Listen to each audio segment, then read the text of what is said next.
Hi అండి, welcome back to PNV Telugu channel. ఈరోజు నేను ప్రసాదాలు తయారు చేశానండి. ఏంటంటే కట్టి పొంగలండి. మన నవరాత్రుల్లో మొట్టమొదటిసారిగా మనం ఫస్ట్ రోజు చేసే ప్రసాదం కట్టి పొంగలండి. శైలజ అమ్మవారికి మనం ప్రసాదంగా నైవేద్యంగా పెట్టుకుంటాం కదండి, దాన్నే కట్టి పొంగల్ అని అంటారు. నెక్స్ట్ వచ్చేసి మళ్ళీ బతుకమ్మకి ఇంగిలి బతుకమ్మకి నూకలు, బెల్లం, నువ్వులతో నైవేద్యంగా పెడతామండి ప్రసాదం. ఆ రెండు ప్రసాదాలు ఎలా తయారు చేస్తాను ఏంటనేది మీకు వీడియోలో చూపిస్తానండి.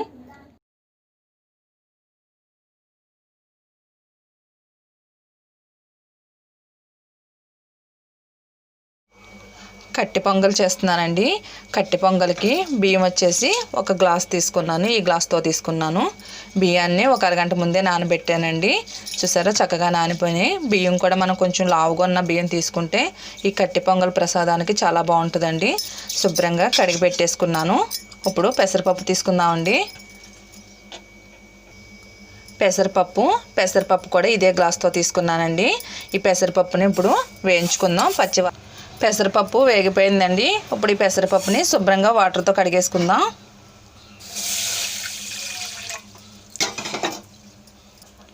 పెసరపప్పు కూడా కడిగేసుకున్నానండి. ఇప్పుడు బియ్యం కూడా కడిగి పెట్టుకున్నాం కదా, ఈ వాటర్లోంచి తీసి ఈ పెసరపప్పులో వేసేసుకుందాం.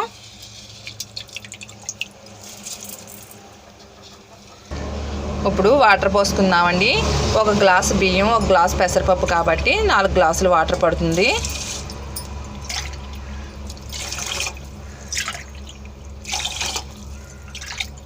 నాలుగు గ్లాసులు పోసుకున్నానండి. రుచికి సరిపడా సాల్ట్ వేసుకుందామండి. 1 స్పూన్ అయితే సరిపోతుంది. చిన్న గ్లాసే తీసుకున్నాను కాబట్టి 1 స్పూను నెయ్యి కూడా వేసుకుందామండి. టేస్ట్ బాగుంటుంది. వేసుకున్నాక మొత్తం అంతా ఒక్కసారి కలిపేసుకుందాం. మూత పెట్టి దగ్గరికి ఉడికించుకుందామండి. బియ్యమును పెసరపప్పు మెత్తగా ఉడికే వరకు. పెసరపప్పు బియ్యం దగ్గరికి ఉడికిపోయాయండి. ఇలా ఉడికితే బాగుంటుందన్నమాట కట్టి పొంగలికి. ఇప్పుడు ఇది పక్కన పెట్టేసుకొని మనం తాలింపు వేసుకుందామండి. ఇందులోకి పొంగల్కి తాలింపు వేసుకోవడానికి కొద్దిగంత నెయ్యి, కొద్దిగా నూనె 2 కలిపి తీసుకున్నానండి. మీకు నెయ్యి కానీ ఎక్కువగా ఉంటే నెయ్యితో అయినా తాలింపు వేసుకోవచ్చు.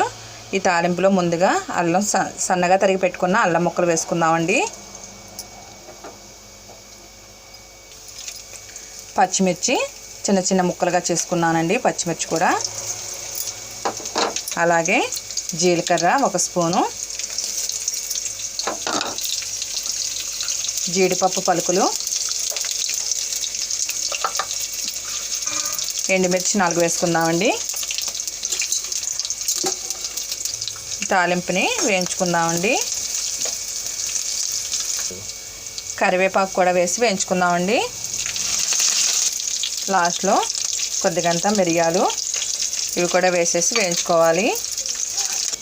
తాలింపు వేగిపోయిందండి. ఇప్పుడు స్టవ్ కట్టేసుకుందాం. ఈ తాలింపు ఈ పొంగల్లో వేసేసుకోవాలండి. నేను వేరే బౌల్లో తీసుకున్నాను. మొత్తం వేసుకొని ఇలాగా ఈ పొంగల్లో తాలింపు అనేది కలుపుకోవాలి. చూసారండి, కట్టి పొంగలి రెడీ అయిపోయింది. అలాగే మీరు ఎవరైనా నా ఛానల్ కానీ ఫస్ట్ టైం చూసినట్లయితే నా ఛానల్ను సబ్స్క్రైబ్ చేసుకోండి. కట్టి పొంగలి ప్రసాదం తయారైపోయిందండి.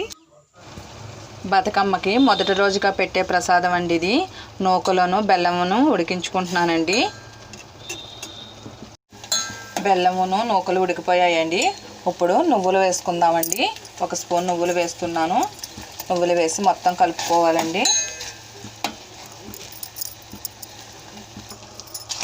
ఇప్పుడు స్టవ్ కట్టేసి ప్రసాదాన్ని ఒక బౌల్లో తీసేసుకుందామండి.